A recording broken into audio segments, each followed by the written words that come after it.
Hello everyone, this is Dr. Shijun Wang from Puigcerda State University. In today's video, I am going to talk about playing trills.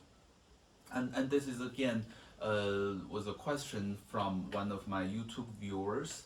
And I think it's really a very big topic, but very beneficial if I share a couple of my experience, my thoughts on this topic. First of all, when we decide how to trill, we have to think about the historical background, right? The time period that the composer is from or the composition is from. I could say, in general, anything before Mozart, the trill has two things that is really different. How do we trill is really different with romantic pieces. Number one, the trill usually consists of two notes, right? If you see a trill marked on the note C, then what we do is we play C and D, okay? But there is a question of where do we start on the trill? Do we start on the C or the D? Do we start on the upper note or the lower note? Well, the answer for most of the Baroque period is that we start on the upper note. So when we see a trill sign on C, we actually start with D instead of something we would do in Romantic period. Also, this is not only about trill, this is about grace notes. In most of the Romantic period, we start the grace note a little bit ahead of the downbeat, yeah? But in Bach, in Baroque, we do it on the beat. Okay, so if the left hand has a note in the downbeat, then we do it together. For instance, if I play Bach Partita number 1, the one in B flat,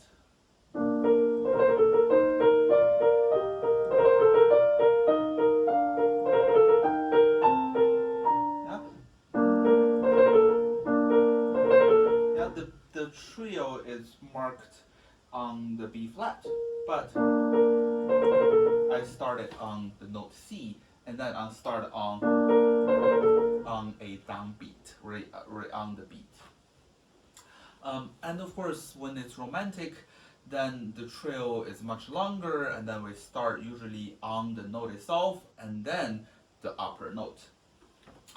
However, a very common mistake I see students do when they play trills in the romantic period is that they start very, very fast. Yeah, sometimes almost like a electric shock. It sometimes ruins the atmosphere of the piece. And what's in front of me is this Venetian boat song by Mendelssohn.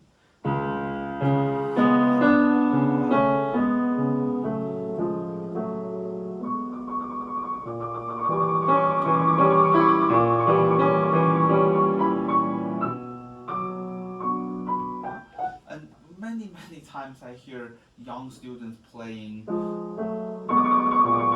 Yeah, they start very fast at the beginning, and that kind of ruins this atmosphere of the piece. And the other thing we have to talk about is fingering. Of course, when we can avoid using four, we do, but what is the principle of fingering? We have to understand that playing trill really is not about moving fingers only. Of course, you have to move fingers, but a lot of this has a lot to do with the rotation of the wrist. Okay, almost like you open the door when the door has a doorknob, and you turn it this way. Yeah, exactly the same muscle group that we use when we play trill. Of course, the movement is much smaller. Yeah, we're not turning it like that.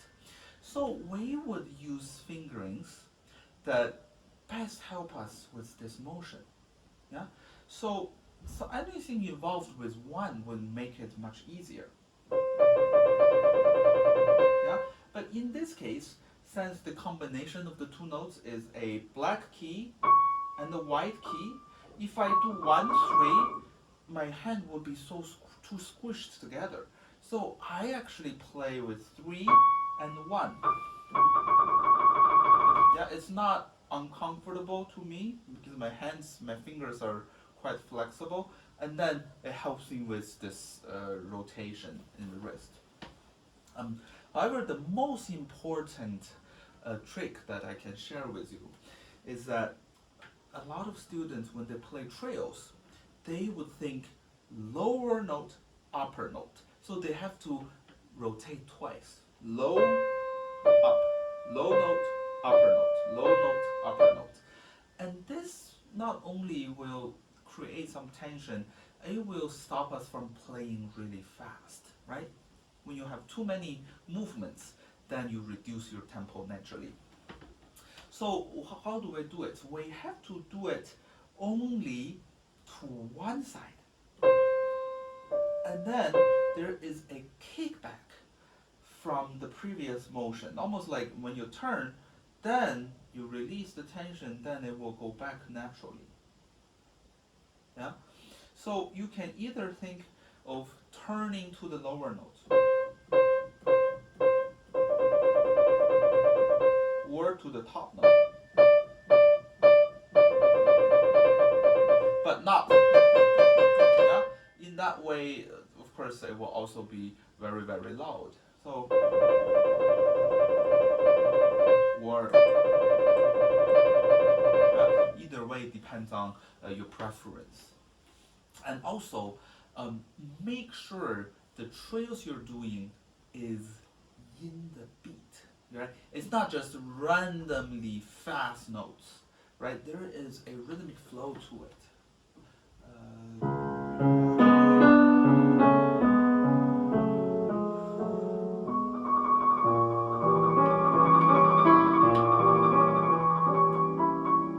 Yeah? This trill 1, 2, 3, 1, 2, 3, 1, 2, 3, 1, 2, 3. It has a flow. It's in 3, right? It's not just fast. Okay, so in this way, if you feel this rhythm inside the trill, it makes it more musical as well.